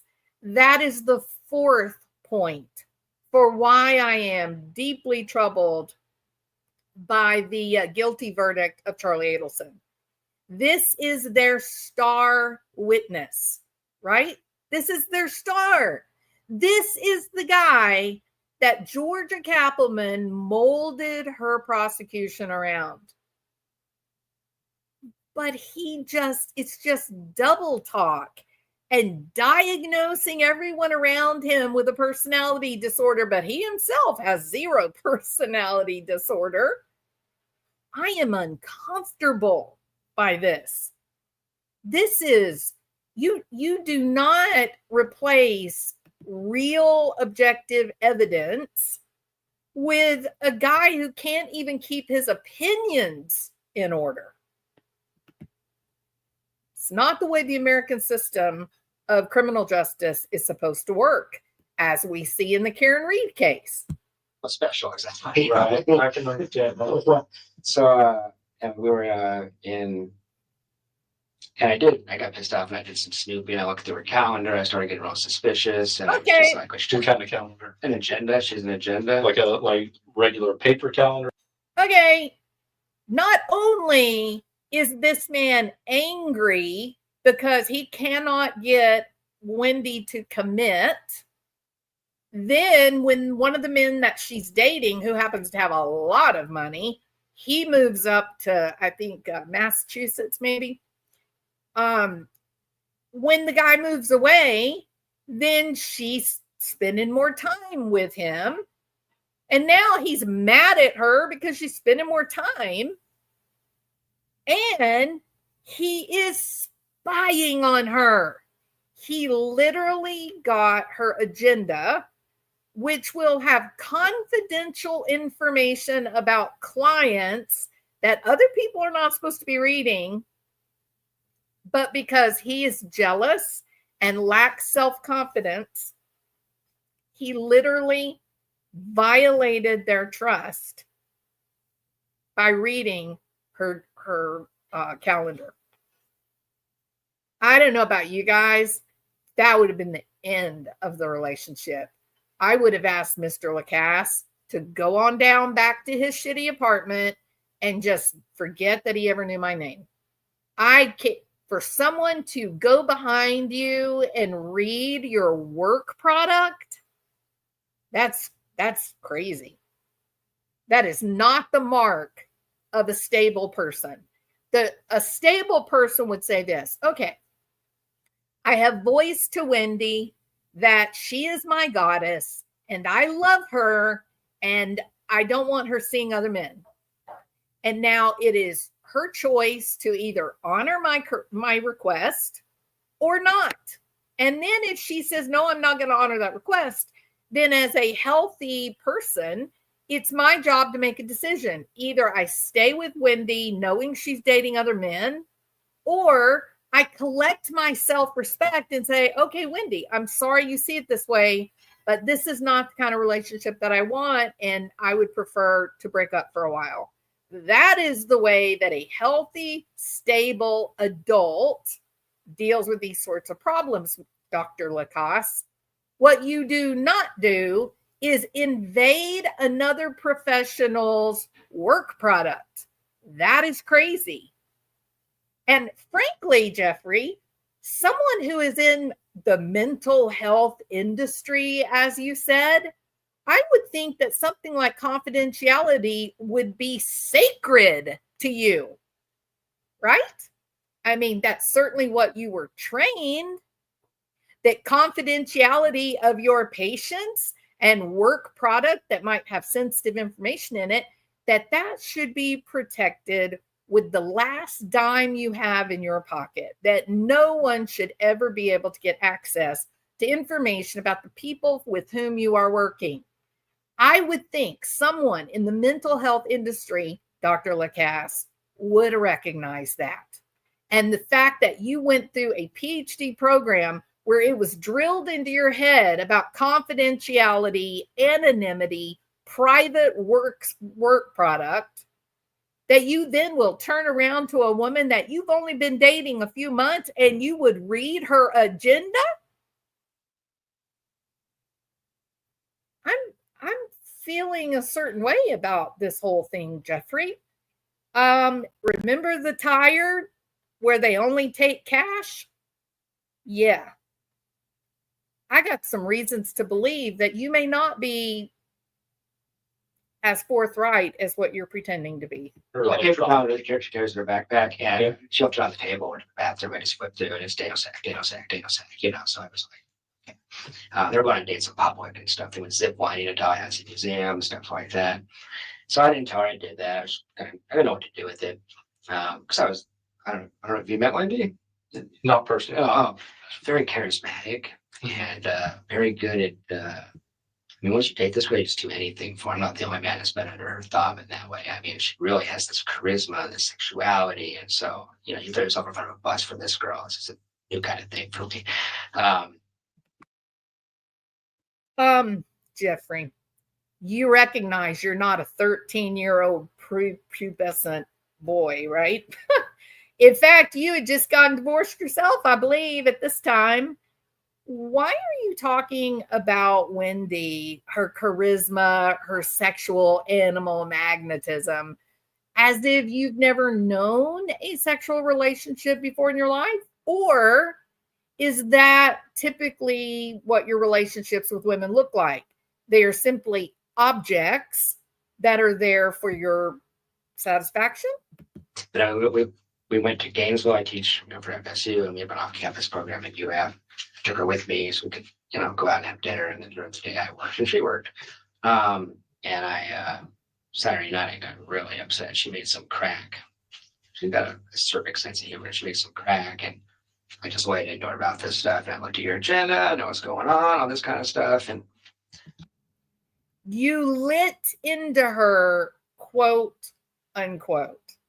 She makes a joke at dinner and you, quotation marks, light into her, your goddess, the woman who has stolen your heart, the most lovely, beautiful, elegant creature that you've ever known, you choose to take a moment at dinner where she tells a bad joke to light into her.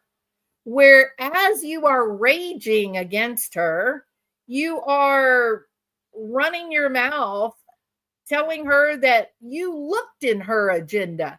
You know the truth. How dare she lie? Why?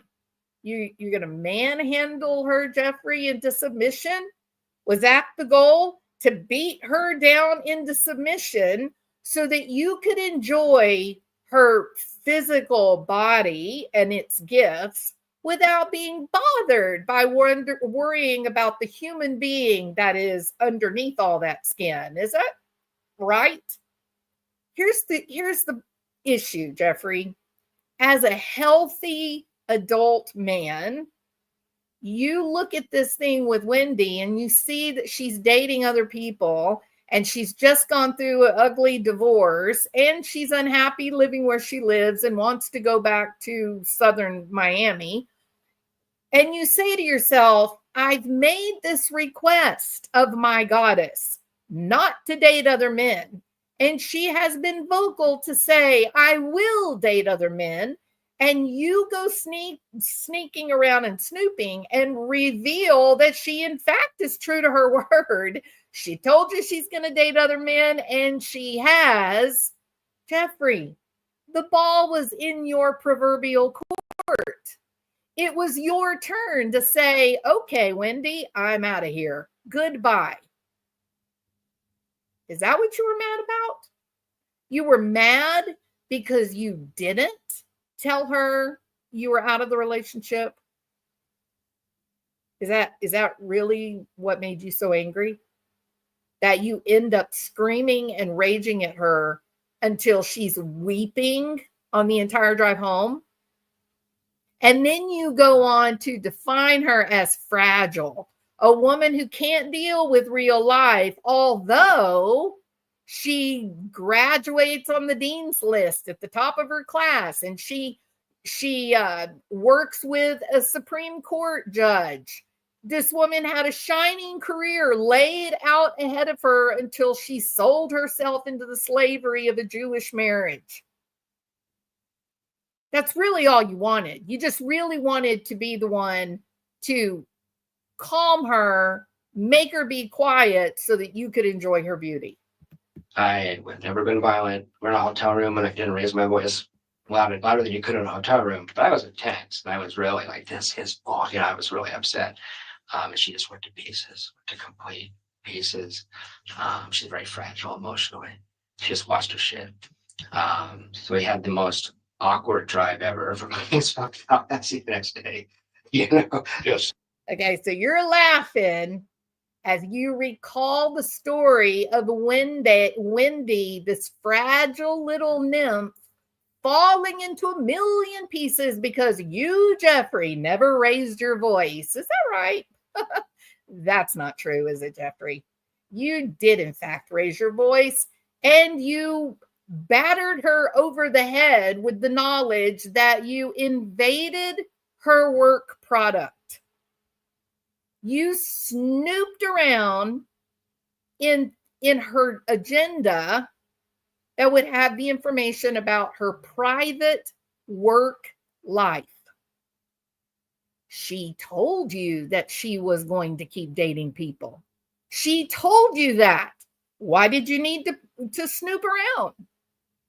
You were in the process of trying to tame Wendy Adelson. You were in the process of grooming her to be yet again subservient and submissive to another doctor someone. I don't think Dan Markel had a doctorate degree, but you get my point. She left that marriage with Dan Markel because she was smothered underneath his shadow. She wanted an opportunity to have her own life, And you were just you were a poor man's Dan Markel. And you were trying to beat her down, make her follow the rules, make her act like a good little Jewish girl. She didn't want that. She wanted a career. She wanted a life that was bigger than what a lot of people want in Tallahassee. And now look at the smile on his face. He's literally recalling this fight where she sits in the front seat of his car for a 3-hour drive, sobbing, unable to talk because of the horrible things that he said to her. He's laughing. He's enjoying remembering that he was the one that was in control in that moment. He thinks he did nothing wrong. Who's feeling comfortable with Mr. Lacoste? Frankly, Ms. Kappelman, I can't believe that you bought his story, hook, line, and sinker. So it was pretty awkward. And When was this exactly? that was June 28th. Okay. Go ahead. Then the next day, she drove with their parents to South Florida for 14 days. Yeah, she's scared of you. She's So you really scared haven't of seen her since you. then, or have you? No, I get to that in just a second. Just to sketch it out. Yeah. So while she's gone, and this may bear, I can tell you a lot about when she's in South Florida. I suspect that's of interest. She's got both her parents down there, and her grandpa. Hold on, I missed something because I was talking. I'll be quiet. Sorry. Saturday night, I got really upset. She made some crack. She's got a certain sense of humor. She made some crack, and I just waited to know about this stuff. And I looked at your agenda, I know what's going on, all this kind of stuff. And I had never been violent. We're in a hotel room, and I didn't raise my voice louder than you could in a hotel room. But I was intense, and I was really like, this is bull. I was really upset. Okay, Jeffrey. You never raised your voice. You said, this is bullshit. Wendy, this is bullshit. I know what you've been doing, Wendy. I've been spying. This is bullshit. Is that really what you want us to believe, Jeffrey? I know that's what Georgia Kappelman believed. She chose to believe that from you, but I got news for you. When a man says, I am sick of this bullshit, they're generally not whispering, Jeffrey. You know what I mean? And a man who's sneaking around, getting into someone's actual work product, that's a man who's unhinged. He is jaded and jealous. And those kinds of men, Jeffrey, they rage and scream and yell too. And the fact that Wendy left for 14 days after that little display where you did not raise your voice, quote unquote, tells me an awful lot about the way you get things done. Just went to pieces, to complete pieces. She's very fragile emotionally. She's very fragile emotionally. Well, you yourself say that the things that Danny Markel was putting her through in the courtroom were the rantings of a lunatic. That is a direct quote from you, Jeffrey Lacoste. You spoke those words, that Danny Markel, the things that he was saying about Wendy Adelson in very public court briefings, that they were basically the rantings of a lunatic. That Danny Markel during this time was taking action to get Wendy Adelson disbarred because she had the audacity to get a divorce. You think this woman is fragile? Or maybe you were just as big of an asshole as Danny Markel was in the relationship. Had the most awkward drive ever from my that's the next day. You know, Yes. it was pretty awkward. And When was this exactly? that was June 28th. Okay. Go ahead. Then the next day, she drove with their parents to South Florida for 14 days. So you really haven't seen her since then, or have you? No, I get to that in just a second. Just to sketch it out. Yeah. So while she's gone, and this may bear, I can tell you a lot about when she's. Now I'm very uncomfortable with, yeah, I'll get to that part in a minute. I think Deception Detective would agree with me on this point. If one is telling the truth as compared to a contrived storyline, then does it affect you by jumping around the timeline? Let me state it another way. If one is telling you a lie, a made up fictitious story, do they want to tell the story according to a timeline? This happened first, then this happened second, this happened third, and finally the end. If you're telling the truth, you don't need that organization, do you? If you're telling the truth, your brain just pulls from memory, whatever, regardless of when it happened. So I think that when I hear Jeffrey say, oh yeah, okay, I'll talk about that when I get there. Right there, Georgia Kappelman, there's your lie. There is the big red flag, Georgia, that says the dude is telling a fictitious tale that he's invented and practiced. Indeed, Dr. Lacasse would go on for the next 8 months refining his story, his fictitious tale, and practicing it and showing up again to dominate the time of these investigators by basically just telling the same story again, but with a little bit more panache. Georgia Kappelman, I am shocked. In South Florida, I suspect that's of interest. She's got both her parents down there, and they're very dedicated grandparents. She has like full-time childcare. And I've seen, like in Tallahassee, the parents will come and we'll go on dates and stuff because the parents are more than happy. They love those kids. They're all into it. Mom's an ex-kindergarten teacher. They just get off on it. But always when she's in South Florida, I don't hear from her like at all.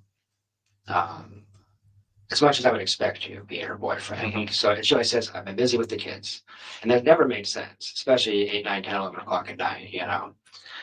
So that was similar this time. Now we were talking. When do the kids go to bed normally? 8:30 or earlier. We start trying at 7:30. So you would think she would, if she puts the We start trying at 7:30.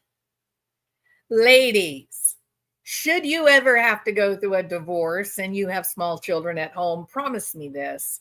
You will not make your boyfriend or even new husband the de facto daddy. Please don't do that. It's confusing for everyone involved. It is basically the kiss of death for any future healthy relationship between your new husband and your children.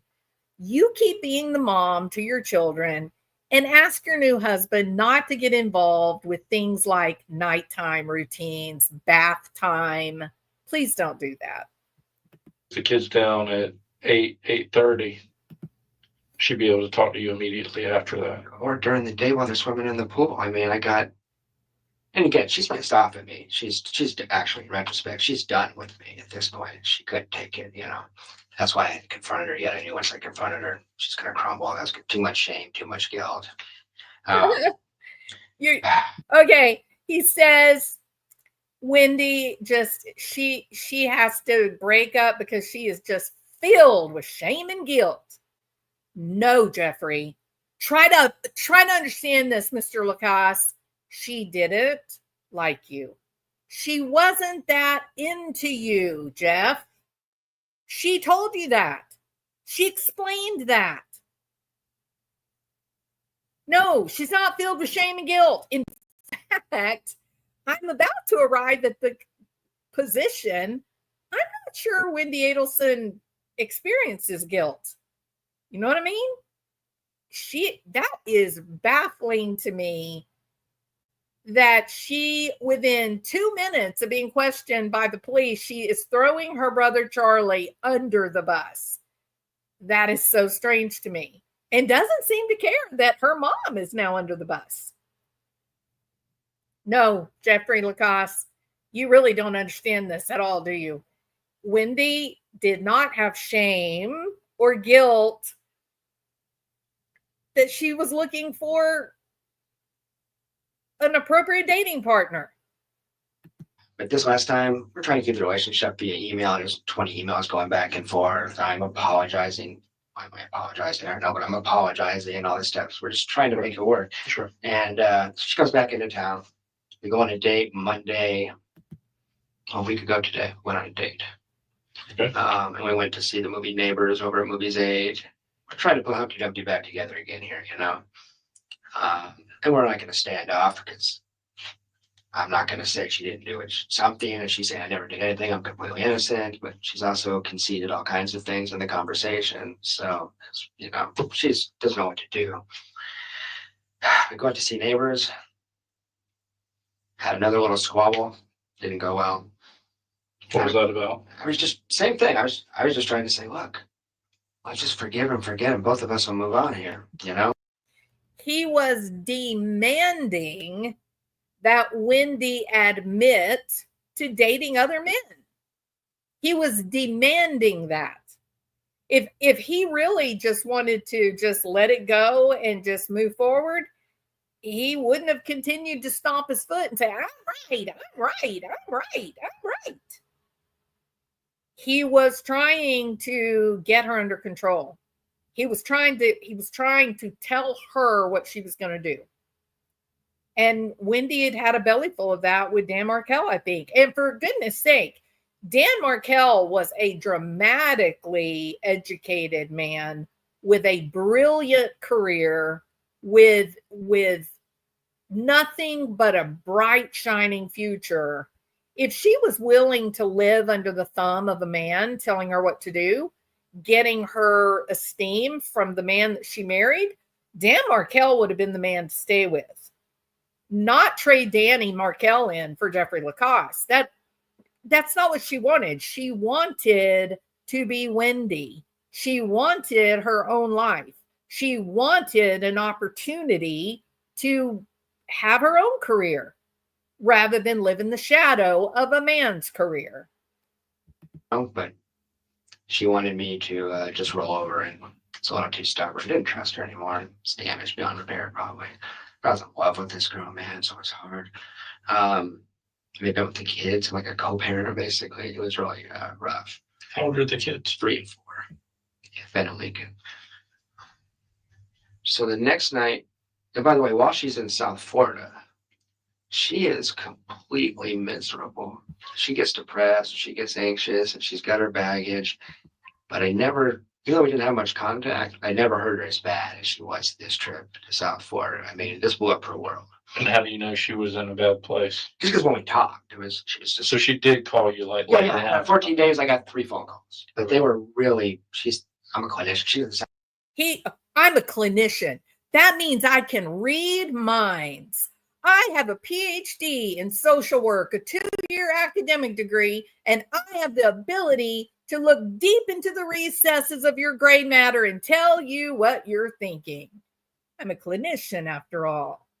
Wrong. Clinicians can't read minds. I know it's shocking, but it's true. They are not omniscient. They don't have special powers. So why is he proclaiming in the middle of all this, I'm the clinician? Why? To give himself false credibility, to enhance his appearance, his credibility to this investigator. Mr. Investigator, it doesn't make a shit if he is a clinician or has a PhD in anything. It doesn't matter. He still can't read anybody's mind. Now, my guess, knowing human nature, this would be my guess. She went down there 14 days after getting her ass eat out by this guy who's raging and jealous and jaded, right? She leaves, she goes down there, she avoids him as much as she can, but maybe there's 3 phone calls. He says that this whole trip, when she goes down to Miami with her parents, this whole trip, she is in misery. She is in a dark place. The fight with him was devastating. She's so fragile. Here's my guess, Jeffrey. My guess is she was perfectly happy when you were not the one on the other side of the phone. But 3 times she was like, oh my God, okay, What do you want to say? She was unhappy about talking to the man who had screamed at her and said, I'm sick of this bullshit. I know everything. I invaded your work product and read your agenda.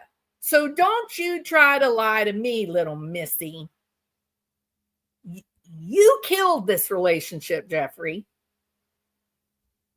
And the fact that you're sitting here now in front of an investigator, saying, oh, she was in misery. She was devastated that we were breaking up. She just couldn't handle it. And the way that I know that is because I talked to her 3 times out of 14 days, and all 3 times she sounded miserable. I'm guessing, Jeffrey, she was miserable talking to you after the way you had spoken to her, that she was ready to end this relationship with you and you wouldn't leave her alone. Sound good clinically. I mean, she sounded really bad. I was worried about her, actually. I didn't think she was a suicide risk, but I thought she was really depressed is what that was going on. And she hates Tallahassee. I mean, I'm sure that you've heard that already. She does not want to be here. And I was the one thing that was kind of her anchor here. And boom. So this was her hot position. You know? Right. So Tuesday night we go to yoga. Really awkward. Most awkward yoga. And we walk to the car. And I said, well, you Wendy? She goes, I know. Need some time. I said, okay. And I get an email with a no contact order 2 hours later. I think her therapist suggested she do this. I think her therapist. He's reading minds again. Listen to him. The therapist told her to do that. The same therapist that told her when you get ready to leave, Dr. Martell or Mr. Markel, do it when he's out of town. So there's not a big melodrama and the potential for a big fighting argument like that. That same therapist sounds like that therapist knows what she's doing. Sounds like she knows. Please don't contact me. I need a few days of silence so that I can get my thoughts together. That there's nothing wrong with that. And I would think you would understand that since you were in the quotation marks mental health industry. My suspicion is that Wendy told her one side of the story and I was cast as the abusive male because Danny is not good to her and she's on the lookout for an abusive male. Danny was emotionally abusive. Anyway, I get this email saying, don't contact me for 7 days and then I'll get in touch, which I was not happy about. But too much of a control grab for me. Let's just talk or just break up with me, But anyway, so Wednesday, Thursday, hear nothing. She posts those pictures on Facebook with her boobs hanging out, and people are telling me she's messing with you on the internet. I don't know if that was true or not. Did I say objectification of women? I think I said that already, right? So he is told, I need time. I'm not sure that I want to continue in this relationship. I would like 7 days of no contact, please, so I can consider what I'm doing. Perfectly healthy, nothing wrong with any of it. He has a choice. He can say, no, I'm not going to give you 7 days. I'm going to end it right now. Or, sure, I'm happy to give you 7 days. I look forward to talking to you on Sunday. But instead, he looks at photographs on Facebook where she is sitting with her father, her mom, her brother, sitting on the sofa with her kids. And all he can think about is her boobs. That her father intentionally edited the photograph for her boobs to show more. Has this man turned Wendy into an object, or was he in a relationship with a human being? What do you guys think? Put it in the side chat. Was Wendy an object, or was Wendy human to Jeffrey Lacasse? Georgia Kappelman. I am shocked, madam. I would think a woman of your stature and elite intellectual ability could have spotted the BS from this man. And then Friday, it's happened. So I haven't heard from her. She's was supposed to contact me tomorrow. I don't think I. How do you know she was supposed to contact Because you? she said 7 days. Okay, so that thing, the email. Yeah, it's not contact you in 7 So that, you think that's something her therapist recommend her do to give her time to think? And That's my guess. let the air clear a little bit. That's my guess. If you Google it, it's how you break up with an emotionally abusive guy. Give yourself 7 days away from him so he can't get. Google it, Jeffrey. Are you admitting that you might have a flair for emotional abuse? Maybe abuse is too harsh of a term, right? Maybe emotional manipulation, maybe sexual objectification, maybe just good old-fashioned lust. This was not the kind of relationship that Wendy Adelson wanted to be in. She did not want to be an object of pleasure for some man. She had been through that with Dan Markel, and he loved her and gave her 2 children, gave her a nice home. And yes, there were troubles, but that's not the life she wanted. She wanted a career. She wanted significance. She wanted a day-to-day lifestyle that matched her personal identity, Jeffrey. You keep proclaiming to these people how you're a clinician, you're a mental health expert, you work in the mental health industry. I'm a little surprised that you're having a hard time conceiving of Wendy accurately. Like the way you're talking about her in discussing this relationship, it's all just like a 15-year-old boy who's had his first sexual encounter. Convince you to stay. So that's what I saw when I Googled it, because I never heard of this. No girl's ever done that. That's bizarre, right? I mean, anyway, so that was 3 days later. This happens, Danny gets shot. So, yeah. So that's our story, and I haven't heard from her. That I texted her. I called Jamie Pearson, and I said, hey, I got to know contact. That is 2239. All of this happens 3 days later. Danny Markel is dead.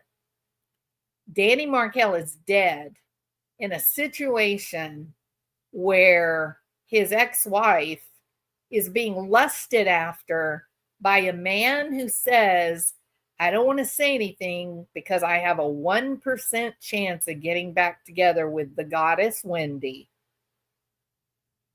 Think about that. Telling you, that flat tire, Jodi Arias's lost telephone as she drives aimlessly through the desert of Arizona, arriving late to her destination after having murdered Mr. Alexander. I'm feeling really worried, y'all. Feeling very uncomfortable. All right. We had been doing this. This is 2 hours and 2 hours and 3 minutes. I'm 3 minutes later than I thought I was going to be, but I got so close this time. What did you guys think of this so far?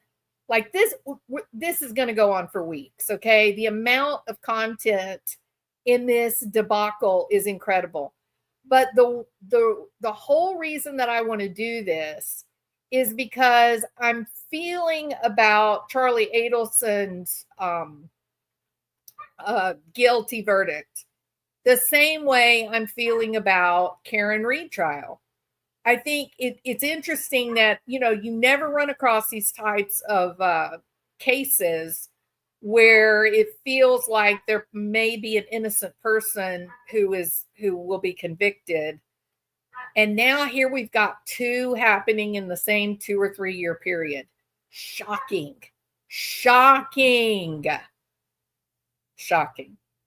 We're going to go through Jeffrey Lacoste because he's a star witness. You know who one of their other star witnesses is? Lewis. Oh, Lewis. While Charlie Adelson will be in prison for the rest of his life, no benefit of parole at all. The guy who actually was there, that I think is the one that pulled the trigger, he's only serving 7 years for the death of Danny Markel. 7. and a woman, Katie Magbanoa, that Georgia Cappleman offered her this deal. You turn over on Charlie Adelson. You give us the goods against Charlie Adelson, and you don't spend not one day in jail. Katie Magbanoa has 2 children on the autism spectrum right now today being taken care of by various family members. She'll never see them again. You think this woman didn't have every motivation on the planet to go be with her kids?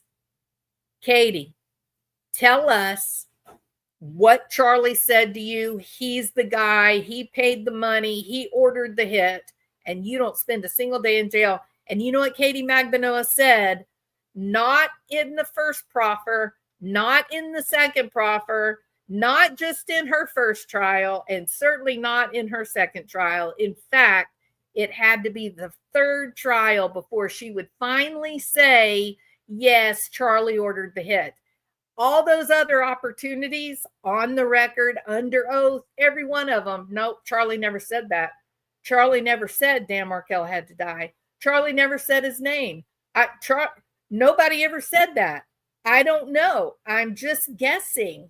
I don't know. He said there was a paper. He never said that anyone had to die. He never said that. He said he wanted somebody to get beat up.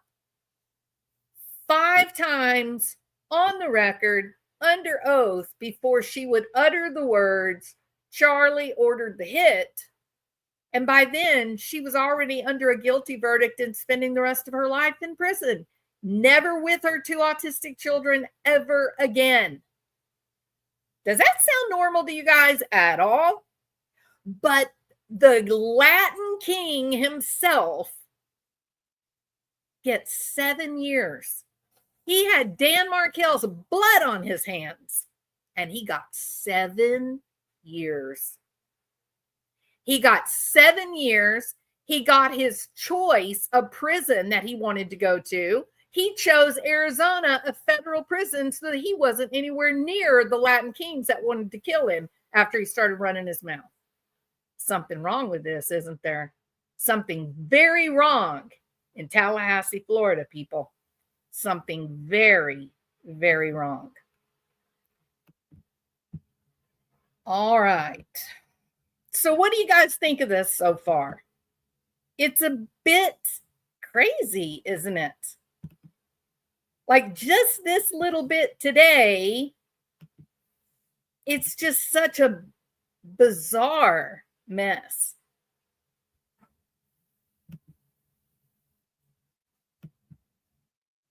What do you guys think? Wow, Jules, you weren't kidding. This has been compelling and terrifying. I'm now hooked, and there have been a couple of high-profile trials to give me the icks recently. Shine that light. Thank you, T. Thompson. You're awesome. I hope that you will subscribe and give me a thumbs up. That would make me very happy. I'm going to be doing a lot of these videos, trying to give you guys my perspective of the murder of Dan Markell and the people that really did this. All right. The jury selection is just shocking. Some of Judge Everett's decisions have been great, wonderful. Some have just been mind-numbingly confusing. I think so, Vicki. I think so. All right, you guys. Y'all are awesome.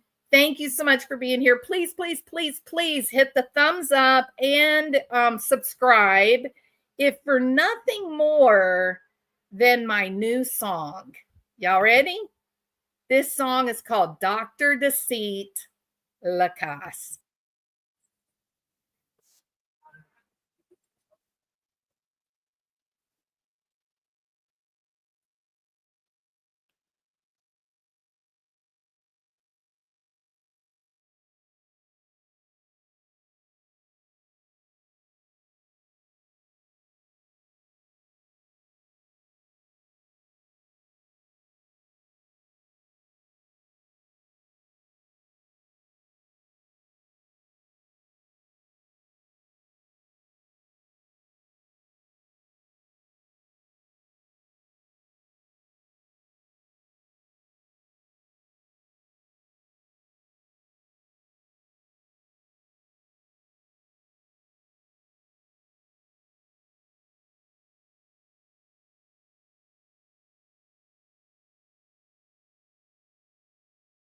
bitter heart.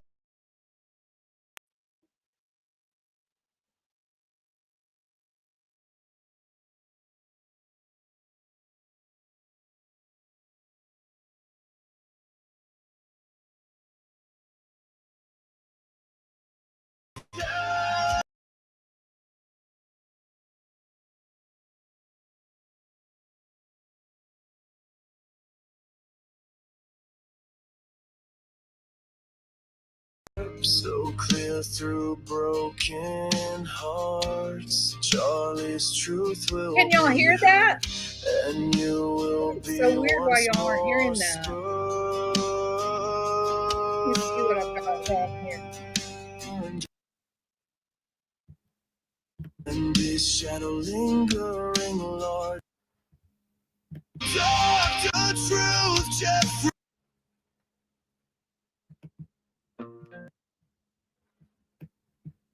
Jeffrey's lies, they twist and Oh, good. when Okay, they this is my walk new free song. for a short Do a thumbs time. up for the No song or a thumbs sign down. of crime. She set their eyes on her brother. They framed him cold, the death of a man of the law. She sold all of their souls. 3 interviews he gave, the first one on the very day Denmark lost his life at the hands of his wife. Their tale grew thick, whispered urgent tones, a sick and clever trick. Each one darker, the truth Jeffrey bent, a bitter heart, a mind hell-bent. Revenge! Oh, Doctor Deceit, your mask will shatter, your life will be in tatters. Justice whispers through the hall, Wendy's shadow lingering large, but the truth cuts sharp, so clear through broken hearts. Charlie's truth will be heard, and you will be once more spurned. A lost man's honor, another one dead. Now you are the betrayed. Jeffrey's games and Wendy's fame, the price they pay. Painful and thick with shame, bitter schemes and a crooked path left him drowning in his wrath.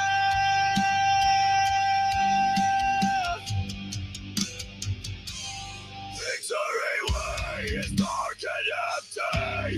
The walls are turning and closing. Death can't escape while Wendy hides away. Every lie they told begins to take shape. A web of deceit fueled by lust and Wendy, their instant wave. A terrible life of deceit.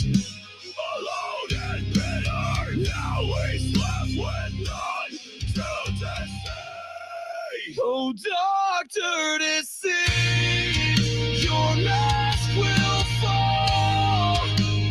Charlie's justice screams the violent, angry call. Wendy's shadow lingers large, but the truth cuts sharp like Charlie's blade. The truth so clear, it was you